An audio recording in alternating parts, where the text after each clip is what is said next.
Allison, this is KUM News Extra. Thank you as always for watching. Our friends at the Robert F. Kennedy National Resource Center for Juvenile Justice have been invited to conduct a comprehensive review of the Guam Judiciary.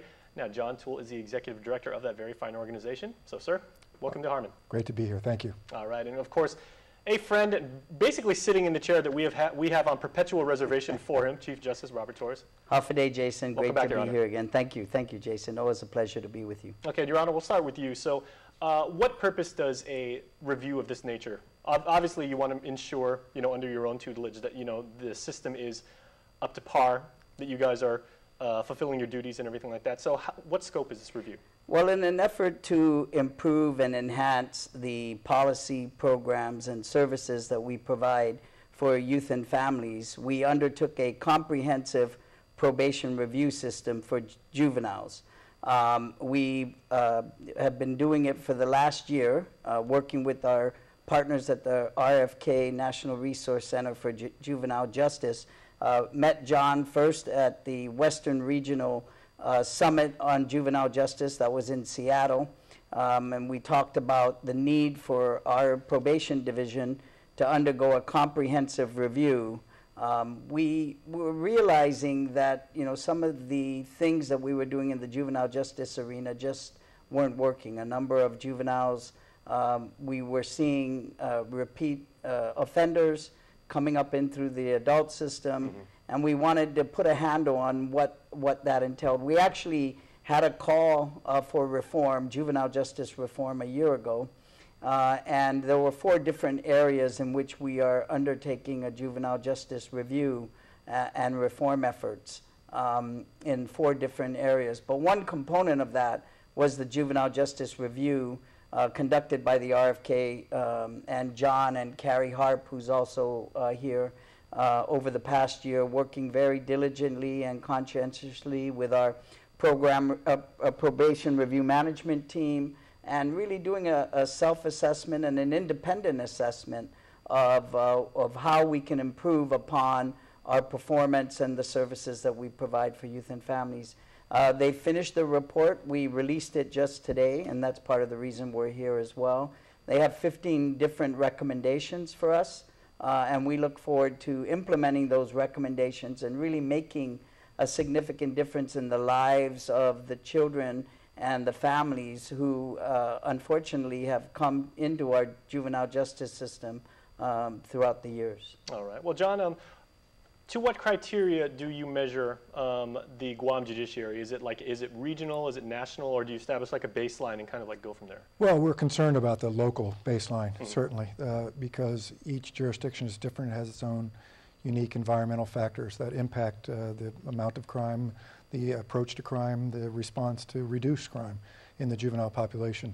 The framework that we use is something that we've used across the country. For about a decade now, we've been involved in conducting reviews from large jurisdictions like Los Angeles to small rural jurisdictions in Georgia, and certainly here with the Judiciary of Guam, with the leadership of the probation management team. It's based on a belief that comprehensive review can only be accomplished if we really look at all aspects of departmental functioning and operations. So we are looking at management practices, supervisory oversight. We're looking at whether or not the practices that Guam's probation division employs are commensurate with the best practices recognized by the research to ameliorate the risk and reduce the recidivism rate for those youth coming into contact with the juvenile justice system. We focus on the need to collect data more effectively, manage that data towards the opportunity to really report specifically on whether or not we're achieving our outcomes, primarily about reducing the recidivism, but also with these youth and in becoming involved in the juvenile justice system, we're focusing on additional elements of positive behavioral change that we're trying to impact. So behavioral health, mental health, substance abuse, education, family engagement. And then finally, we're looking at the relationships, the way the probation department manages its relationships with the police department, with the Attorney General's office, with members of the judiciary, and with their community provider partners in the field.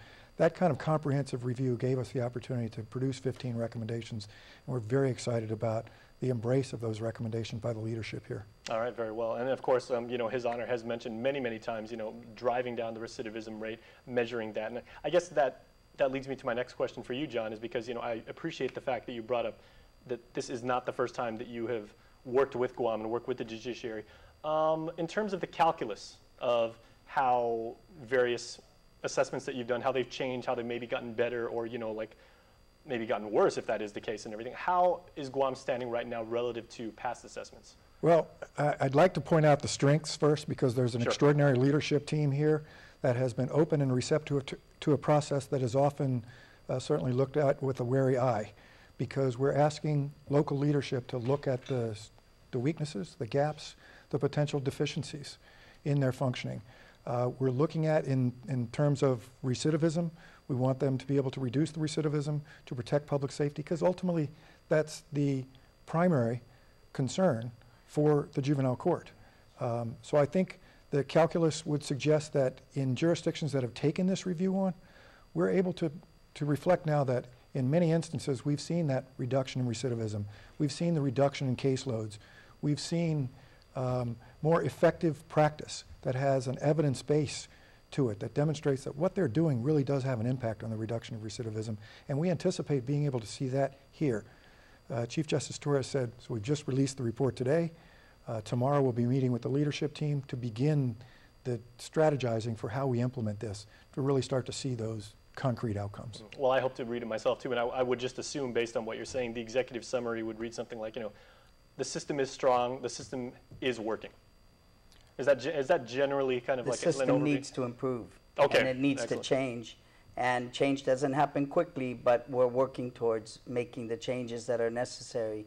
So we see an effective probation review program and an effective probation division that, along with the stakeholders and the service providers, is able to give the services and the help that these children need. Okay, well, please sit tight, everybody, because we will be talking more about this assessment when KU News Extra returns. Please stay tuned.